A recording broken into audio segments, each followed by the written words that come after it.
Ploskiri Proskurov Khmelnytsky. The centuries-old history of the city is closely connected with the history of Jewish community, which shared sorrow and happiness, death and life, tears of suffering and joy of believing future. The Jewish community has been existing in our city since 1627. It played an important role in the industrial and economic development.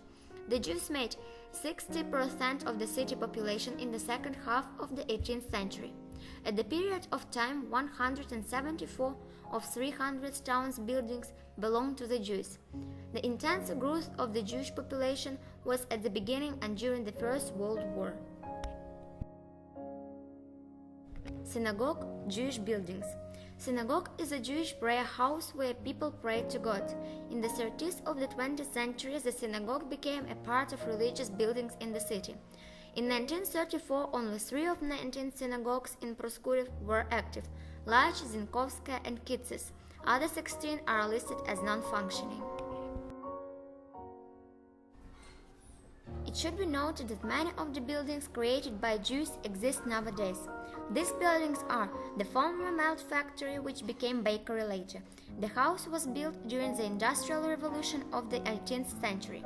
In those times, young merchant Mikhailo Shirman built malt plant furniture factory at the best printing house in the city, where many local newspapers were printed, the Furniture Factory.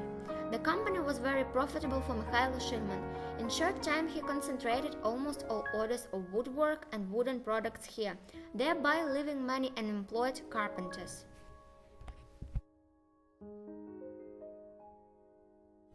The house in 43 Proskurivska Street. In the early 20th century, it was Shilman's Theatre, now it's the House of Culture. Puppet Theatre, Proskurivska Street. The owner of this house, Solomon Marantz, was one of the richest residents of our city.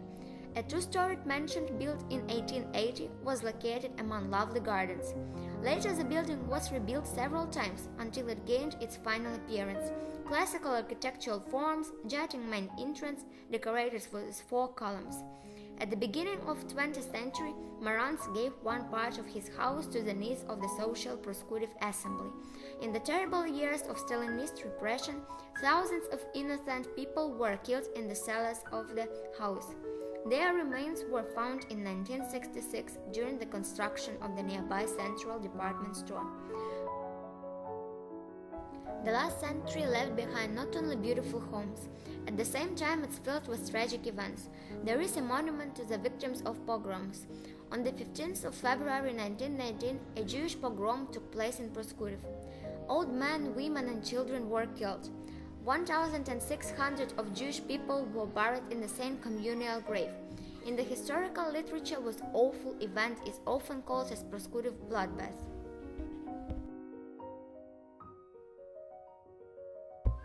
Jewish school or Avne. From 2000 to 2008, there was a real Jewish school of first, third levels or Avne in Khmelnytsky. Mostly students studied here. They won prizes in various competitions and contests. There was a kindergarten at school where children got preschool skills. The advantages of school were transportation of children from home to school, free 2 meals during the day.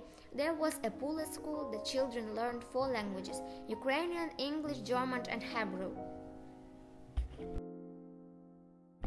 The Museum Memorial Light of the Soul, which consists of the Jewish cemetery, memorial dedicated to various Jews who died in the Second World War, the Holocaust Memorial and Cancer Inflammation Sector.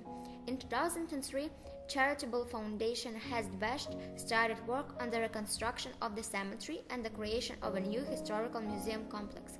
The purpose is to preserve the cemetery and create an open museum of European history.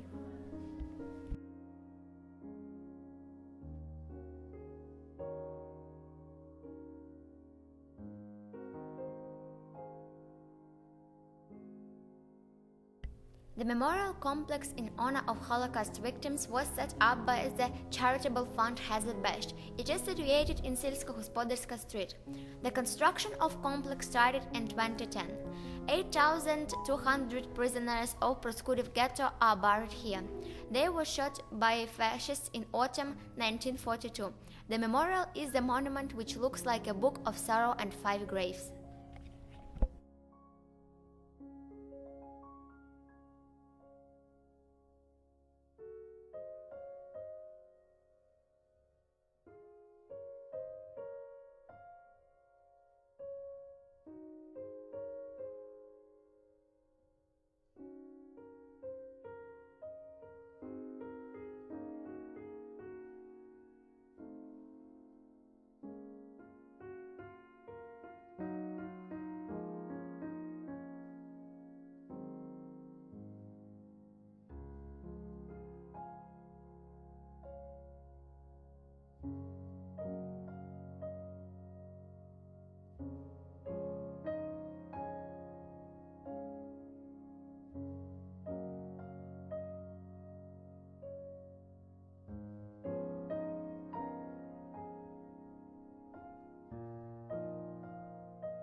We must not forget the heroes of our city, among which Volodymyr Vaisa is.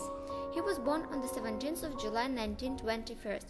During the Second World War, Volodymyr was the commander of a tank T-34. He made his feat in a battle with the enemy. Guard Lieutenant Vaisa in his battle destroyed 3 enemy tanks and 15 Nazis.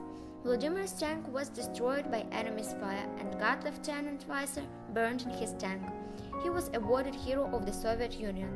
In the school building where Volodymyr Vaisa studied in 1929 till 1939, there is a memorial plaque. One of our city streets is named in his honor. Thanks to such people as Volodymyr Vaisa, we can live in a peaceful world. Local historical work, publishing, library work, leisure of community members and clients of the foundation, and educational activities, promotion of national culture and art. This is an incomplete list of the directions of the center here. 3 museum rooms, Museum Holocaust, Museum of Jewish Life, State of Israel, are always open for free visits. Publishing is one of the priorities of the center. Newspaper Shalom Aleichem, library journalistic book Shtetl, Village, a literary series Library Foundation has bashed. Various information and promotional materials are all written by the volunteers of the center.